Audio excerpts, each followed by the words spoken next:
Hello दोस्तों, निधि coaching centre में पुनः आज आपका स्वागत है। और आज 12th क्लास में जो आपका चैप्टर स्टार्ट है, जिसकी जो पहले 2 लेक्चर 2 वीडियो आपकी डल चुकी है, आपने यूट्यूब चैनल पर जाकर 12th क्लास हिंदी मीडियम यानी कि यूपी बोर्ड में देख सकते हो। तो आज जो हमारा टॉपिक है, इसका लेक्चर नंबर 3 है और इसमें आपका जो टॉपिक है वो है फैराडे के विद्युत अपघटन के नियम। 12th class chemistry chapter number 2 विद्युत रसायन। ठीक है, इंपोर्टेंट टॉपिक है। मैं आज आपको ये नियम, ये विद्युत अपघटन के नियम और इसके जो न्यूमेरिकल इस पे होते हैं वो मैं आज आपको बताऊंगा। तो सबसे पहले विद्युत अपघटन किसे कहते हैं? आपने देखा है कभी विद्युत अपघटन क्या होता है? अरे विद्युत अपघटन जब वो ही होता है जब आप उसमें विद्युत धारा प्रवाहित करोगे, आवेश प्रवाहित करोगे, तो उसमें क्रियाएं होंगी और क्रिया के कारण जो इलेक्ट्रॉन है उन पे पदार्थ क्या होते हैं? एकत्रित होते हैं, मुक्त होते हैं। आई बस में जैसे कि आपने बैटरी देखी है, आज सभी अपने घर पर जाकर जो बैटरी है उस बैटरी को चेक करना, उसमें जो दोनों तार लगे हुए हैं वो इलेक्ट्रोड हैं और उन पे आप क्या देखोगे? सफेद सफेद जमा हुआ होगा। चेक करना पाउडर की शेप में। आप बैटरी के जो टर्मिनल हैं प्लस और माइनस, उन पे आप जाके देखना। बैटरी यहां पर भी रखी हुई है, आप देख सकते हो, लेकिन मेरी बैटरी नहीं है, मेरी पे नहीं मिलेंगी। जिसकी बैटरी चलते हुए लगभग 7 से 8 महीने या 1 साल होगी या 2 साल होगी, उस पे अगर आप देखोगे तो उस पे उसकी जो इलेक्ट्रोड है प्लस और माइनस, उस पर सफेद कलर का आपको एक पाउडर सा जमा मिलता है। ठीक है, देखना आप जाके, एक प्रकार से वो आवेश की मात्रा है आपकी। वो पाउडर जो है वो इलेक्ट्रोड पर मुक्त हुए पदार्थ की क्या है? मात्रा है। वो कब आई? उसके ऊपर जब आप उसमें क्या प्रवाहित कर रहे हो? बिजली, आवेश, धारा। धारा प्रवाहित करने पर, आवेश प्रवाहित करने पर ही इलेक्ट्रोडों पर पदार्थ की मात्रा, आयन की मात्रा मुक्त होती है। तो ये विद्युत अपघटन आप लेते हो, उसमें आप विद्युत धारा प्रवाहित करते हो, तो जो आयन मुक्त होते हैं उनकी मात्रा उसमें किस पे होते हैं? ऑक्सीजन अपचयन क्रिया किस पे होती है? इलेक्ट्रोडों पर। जो आपके इलेक्ट्रोड होते हैं कैथोड और एनोड, उन पर आपकी ऑक्सीकरण और अपचयन क्रियाएं होती हैं। आपने पढ़ा होगा 10th क्लास में, ऑक्सीकरण किसे कहते हैं, अपचयन किसे कहते हैं? पढ़ा है सभी ने? तो उस ऑक्सीकृत और अपचयित पदार्थ की जो मात्रा है वो उस में जो आपने आवेश प्रवाहित कराया या धारा प्रवाहित किया उसके समानुपाती होती है। ये फैराडे का प्रथम नियम है। ठीक है, यानी कि इसके कितने नियम है? 2। प्रथम नियम है, इसका जो प्रथम नियम है वो है जब किसी विद्युत अपघटन के विलयन में, विद्युत अपघटन के विलयन में आप विद्युत अपघटन किसी को ले सकते हो, CuSO4, Al2S, किसी को विद्युत अपघटन ले सकते हो। तो जब किसी विद्युत अपघटन में आपके जो है विद्युत धारा या आवेश प्रवाहित किया जाता है, तो इलेक्ट्रोडों पर मुक्त हुए आयनों की मात्रा उसमें प्रवाहित आवेश के समानुपाती होती है। यह फैराडे का प्रथम नियम है। ठीक है, तो प्रथम नियम है जब किसी विद्युत अपघटन के विलयन में आप विद्युत धारा यानी कि विद्युत प्रवाहित करते हो, तो किसी भी इलेक्ट्रोड पर ऑक्सीकृत या अपचयित होने वाले आयन की जो मात्रा है W, वह विलयन में प्रवाहित होने वाले आवेश के समानुपाती होती है। यानी कि किस पर निर्भर करती है? आवेश पर। जो आवेश आप प्रवाहित करते हो, जो करंट आप प्रवाहित कर रहे हो, बिजली जिसे बोलते हैं धारा, उस पर निर्भर करते हैं कि आप कितना आवेश, कितनी धारा प्रवाहित करते हो। यानी कि आप देखते हो कि जो आवेश की मात्रा है W, आयन की मात्रा W, वो समानुपाती होती है उसमें प्रवाहित होने वाले आवेश के। ये आपका प्रथम नियम है। और आप जानते हो, आपने पढ़ा है विद्युत में, 10th क्लास में भी आपने पढ़ा है, 12th में भी आपने पढ़ा है, 11th में भी आपने पढ़ा है कि आवेश Q इक्वल क्या होता है? IT। जहां I क्या होती है? धारा। T क्या होता है? समय। I धारा होती है और T क्या होता है? समय। ये आप पढ़ के आए हो फिजिक्स में। I होती है धारा जिसका मात्रक होता है क्या, एम्पियर, और टी होता है समय, और समय जो हम लेते हैं वो एसआई पद्धति में लेते हैं, यानी कि किस में लेते हैं, सेकंड में। तो यहां से अगर आप देखते हो, ये वैल्यू पुट करते हो, तो W इक्वल आप क्या लिखाते हो, आई टी, और जब इस समानुपाती के चिन्ह को आप हटाते हो, जब इस चिन्ह को आप हटाते हो तो क्या लेते हैं, जेड। क्या लेते हैं, जेड। जहां पर जो जेड है ये कहलाता है विद्युत रासायनिक तुल्यांक, इसे कहते हैं विद्युत रासायनिक तुल्यांक। ये आपका विद्युत रासायनिक तुल्यांक है। यदि आपको इसकी परिभाषा लिखनी है तो आप किस प्रकार इसकी परिभाषा लिखोगे, आप यहां पर देखिए जरा, हम इसको ऐसे लिख सकते हैं, W इक्वल जेड क्यू, कर सकते हैं भाई, आपने क्यू आई टी क्यू के प्लेस पे ही तो पुट किया है, तो लिख सकते हैं W इक्वल जेड क्यू। अब ये जो जेड विद्युत रासायनिक तुल्यांक है, कभी कभी इसकी परिभाषा पूछी जाती है बोर्ड में। तो क्या होता है विद्युत रासायनिक तुल्यांक, क्या है इसकी परिभाषा, देखिए विद्युत रासायनिक तुल्यांक की क्या परिभाषा है, यहां पे मैं आपको लिखता हूं क्या है इसकी परिभाषा। आप परिभाषा में रहता है, जब आपके पास यदि फॉर्मूला है तो आपको परिभाषा किससे बनानी है, फॉर्मूला सूत्र से आपको परिभाषा बनानी है, हमें इसकी परिभाषा बनानी है, ठीक है। तो विद्युत, अगर आप यहां पर I को 1 कर देते हो, यदि आपने धारा को 1 एम्पियर और टाइम को क्या किया, 1 सेकंड, आपने धारा को 1 एम्पियर, टाइम को 1 सेकंड, तो W इक्वल क्या होता है, तब आपका W इक्वल क्या बनता है, Z। यही आपकी परिभाषा है विद्युत रासायनिक तुल्यांक की, ठीक है। W क्या है, आयन की मात्रा, Z क्या है, विद्युत रासायनिक तुल्यांक, यानी कि आयन की मात्रा विद्युत रासायनिक तुल्यांक के बराबर होती है, ये परिभाषा है। तो अब परिभाषा लिखोगे कैसे, वो भी देखो।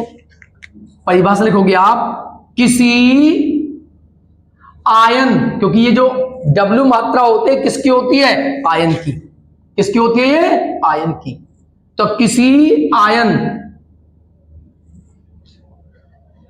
कोई आयन है उसकी जो मात्रा है, ठीक है, या किसी आयन का जो विद्युत रासायनिक तुल्यांक की वह मात्रा है, ऐसे बोल सकते हैं, ठीक है। किसी आयन का विद्युत रासायनिक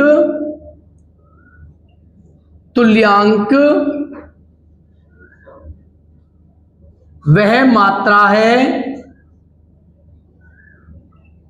विद्युत रासायनिक तुल्यांक वह मात्रा है जो 1 एम्पियर 1 सेकंड में प्रवाहित, या आप क्या बोल सकते हो इसको, 1 कूलाम, क्या बोल सकते हो, 1 कूलाम, जो 1 कूलाम आवेश प्रवाहित करने पर ऑक्सीकृत अपचयित होती है, जो 1 कूलाम आवेश प्रवाहित करने पर, 1 कूलाम आवेश प्रवाहित करने पर ऑक्सीकृत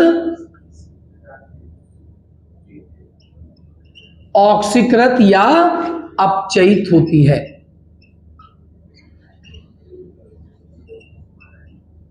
ये इसकी परिभाषा है विद्युत रासायनिक तुल्यांक की, यानी कि विद्युत रासायनिक तुल्यांक, आयन की विद्युत रासायनिक तुल्यांक वह मात्रा है जो किसी विद्युत अपघट्य में 1 कूलाम आवेश प्रवाहित करने पर ऑक्सीकृत या अपचयित होती है।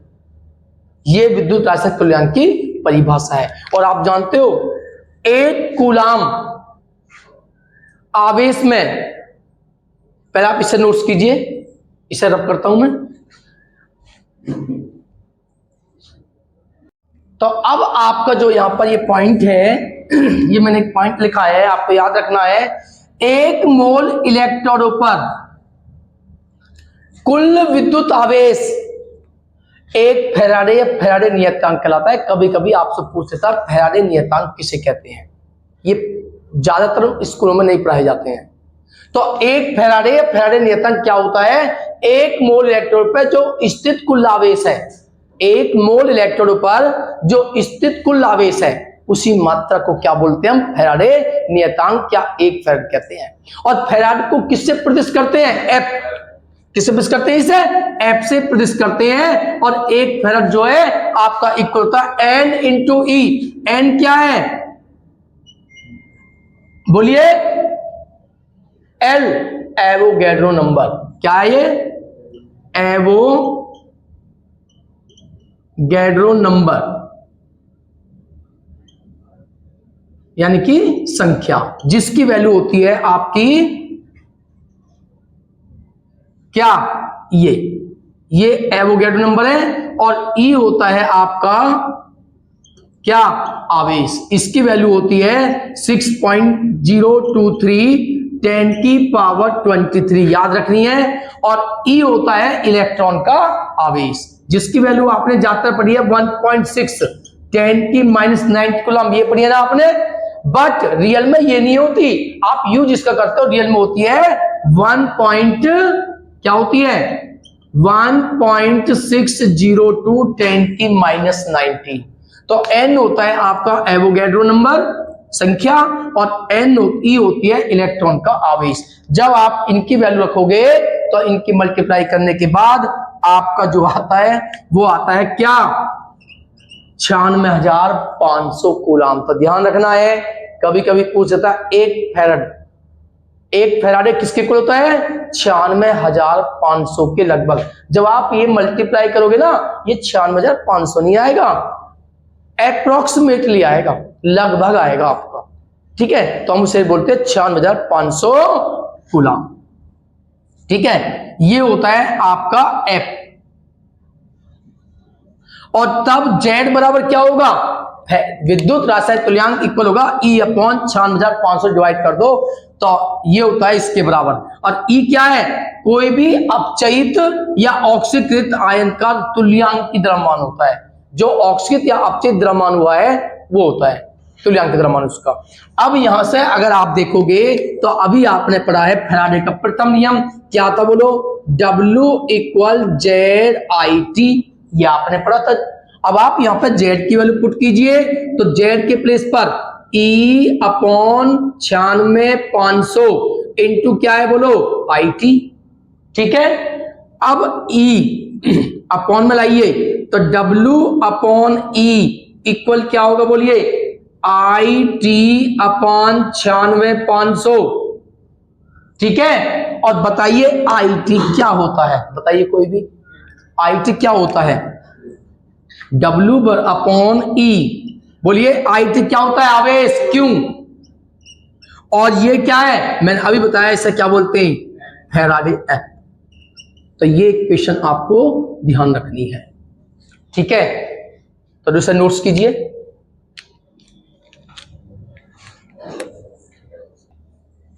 तो जो फैराडे का जो द्वितीय नियम है विद्युत अपघटन का, क्या है? यदि विभिन्न विद्युत अपघटन के विलयनों में, बहुत सारे विलयन है आपको अलग अलग, विभिन्न विद्युत अपघटों के अलग अलग विलयन है, उसमें समान आवेश यानी कि समान धारा आप प्रवाहित करते हो, तो समान आवेश प्रवाहित किया जाए तो प्रत्येक इलेक्ट्रोड पर आयनों समान ग्राम तुल्यांक मुक्त होते हैं। आयनों के समान ग्राम तुल्यांक मुक्त होते हैं। ठीक है, समान आयनों के समान ग्राम तुल्यांक मुक्त होते हैं। ये आपका फैराडे का द्वितीय नियम। अभी जरा समझो, आप देखते हो फैराडे का प्रथम नियम क्या था? आपने देखा था अभी, क्या था? W = ZIT अपॉन 96,500, ये आपने अभी देखा था। ठीक है, अगर हम यहां पर ये मान लेते हैं कि T और I ये नियत है। नियत का मतलब क्या होता है? ये चेंज नहीं होते हैं। ये नियतांक है और ये नियतांक है, फैराडे नियतांक ऑलरेडी। तो यदि हम ये मान लेते हैं, माना I व T नियत है, नियत का मतलब ये चेंज नहीं होते हैं तो ये सभी कंडीशन में सभी विद्युत अपघटों के लिए क्या होंगे, समान होंगे। परिभाषा तो यही है, समान धारा प्रवाहित की जाए, समान समय के लिए तो होगी, तो इसलिए नियत होंगे दोनों। ठीक है, तो उस कंडीशन में W समानुपाती होगा Z के। ठीक है, जब ये नियत है तो कांस्टेंट हुए, जब ये नियत है तो कांस्टेंट हुए आपके। या आप ऐसे लिखो, थोड़ा सा और मैं चेंज करता हूं, W अपॉन में Z इक्वल IT अपॉन 96/500। ये तो नियतांक है, ये है फैराडे नियतांक, और ये आपके नियत आपने कर रखे हैं क्योंकि आपने समान धारा प्रवाहित की है समान समय के लिए, तो ये नियत है ही, तो लिख सकते हैं बराबर नियतांक। क्या लिख सकते हैं, नियतांक। और इसके आप रखते हो W अपॉन Z इक्वल क्या है आपका, नियतांक, यानी कि W अनुपातिक क्या बोल सकते हैं, Z। आप अब ये भी लिख सकते हो, द्वितीय नियम में आप लिख सकते हो कि किसी इलेक्ट्रोड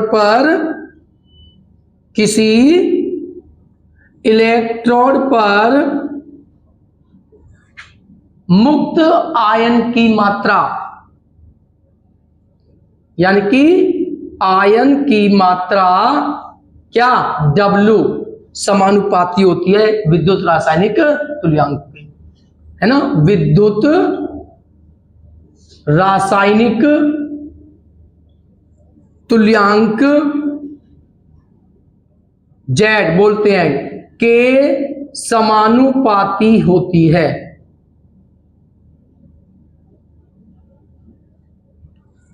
सॉरी, ये यहां पे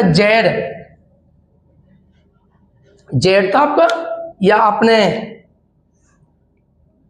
E से प्रदिष्ट किया था, जब चेक करना, E लिया था यहां पे, Z की तो वैल्यू रखी थी, E थी, सॉरी, है ना, E था आपका, चेक करो, ये है ना, यानी क्या बोलते हैं, तुल्यांकी द्रव्यमान था E यहां पे, E क्या था यहां पे, तुल्यांकी द्रव्यमान, तो ये E है, सॉरी, क्या ये E, ये E है।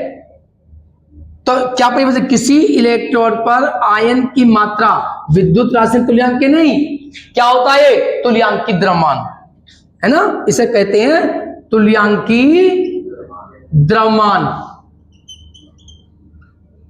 और तुल्यांकी द्रव्यमान क्या होता है, E के समानुपाती होती है।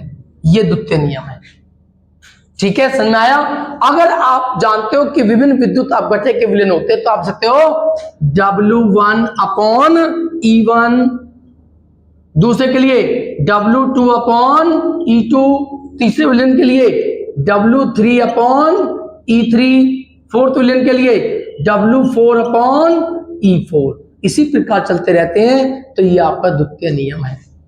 तो क्या देखा, विभिन्न किसी इलेक्ट्रोड पर आयन की मात्रा समानुपाती होती है उसके तुल्यांकीय द्रव्यमान के। ठीक है, ये द्वितीय नियम है, तो इसे नोट्स कीजिए।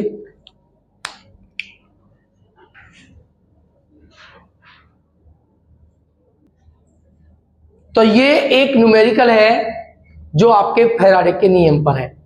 किस प्रकार होगा देखना ध्यान से, एक बहुत इजी क्वेश्चन है। 2 घंटे में, टाइम कितना है, 2 घंटे, तो टी की जो वैल्यू है वो 2 घंटे है, जबकि होनी किस में चाहिए, ये सेकंड में। अब घंटे को सेकंड में कितने होते हैं, 1 घंटे में 60 मिनट और 1 मिनट में 60 सेकंड, यानी कि 3600 सेकंड होती है 1 घंटे में। तो 2 घंटे में 10 ग्राम मात्रा कितनी ली गई है, Ag की 10 ग्राम मुक्त हुआ है। तो मुक्त हुई चांदी, है ना, मुक्त हुई चांदी। चांदी किस फॉर्म में होती है पता है भाई, चांदी अगर आप देखोगे Ag+ होता है आयन, आयन से ही तो चांदी बनती है, आयन पे तो मुक्त होती है। तो इसको प्लस को हटाना है, ये मानो आप, इसको हमें क्या करना, न्यूट्रल करना है, चार्ज हटाना है। तो आप 1 है तो 1e माइनस कर दो, इक्वल क्या बन जाएगी, Ag। चेक करो, 1 माइनस के 1 प्लस के कैंसल, Ag बन गई आपकी, होगी मुक्त Ag। ये प्लस नहीं आएगा वो आपका, ये हुई चांदी मुक्त। ठीक है, अब आपको निकालना क्या है इसका, आवश्यक धारा की सामर्थ्य, यानी कि क्या निकालनी है, धारा, आपको निकालनी है धारा आई, और परमाणु द्रव्यमान ये है आपके पास। और आप जानते हो कि फॉर्मूला आपने देखा था W इक्वल क्या था, अभी देखा था आपने, EIT अपॉन 96,500, ये फॉर्मूला यूज होता है आपका। आपको निकालनी क्या है, आई, आपको आई निकालनी है, तो आई इक्वल क्या होगा, ये मल्टीप्लाई में W 96,500 और अपॉन में क्या आएगा आपका ET। तो अब ध्यान से देखो, W आपके पास है कितना है 10, 96,500 अपॉन में E आपके पास नहीं है। E क्या होता है, तुल्यांकी द्रव्यमान। तो पहले आपको तुल्यांकी द्रव्यमान निकालना होगा, कैसे निकलता है ये समझना है बस आपको, कि तुल्यांकी द्रव्यमान आप E कैसे निकालते हो किसी का भी, उसका फॉर्मूला होता है क्या, परमाणु द्रव्यमान, परमाणु द्रव्यमान में आप आयन से डिवाइड कर देना। तो बोलिए यहां पे परमाणु द्रव्यमान कितना है आपका, बोलिए 108, आयन कितने इस पे बोलो, +1, 1 मतलब क्या है 1। अगर यहां पे आप देखते हो एल्यूमिनियम पे कितने आयन होते हैं 3, तो इसमें किससे डिवाइड करोगे 3 से, आप इसमें 1 आयन है तो आप 1 से डिवाइड करो तो क्या आएगा 108। ठीक है, इस तरह से आप तुल्यांकी द्रव्यमान E की वैल्यू निकालते हो। अब आप वैल्यू पुट कीजिए, E की वैल्यू आई है आपकी 108 और टाइम कितना है 2660, 2 जीरो से आपकी 2 जीरो कैंसल, तो आपका आया 10,965 बटे 108 गुना 2 और 6 36, यही होगा। ठीक है, इसको आप सोल्व करोगे तो सोल्व करने के बाद ये आपका क्या आएगा, ये देखो चेक कर लो एक बार सही है या गलत है, सही है, ये आएगा 1.24, क्या आएगा 1.24, और क्या होता है धारा का मात्रक एम्पियर। तो उतारिए, ये आपका क्वेश्चन नंबर जो है आपका कंप्लीट हुआ। इसके बाद जो इसके कुछ क्वेश्चन है वो आपको करने हैं, और अगर कोई क्वेश्चन आप पे समझ में नहीं आता है तो उसे आपको पूछना है। ठीक है।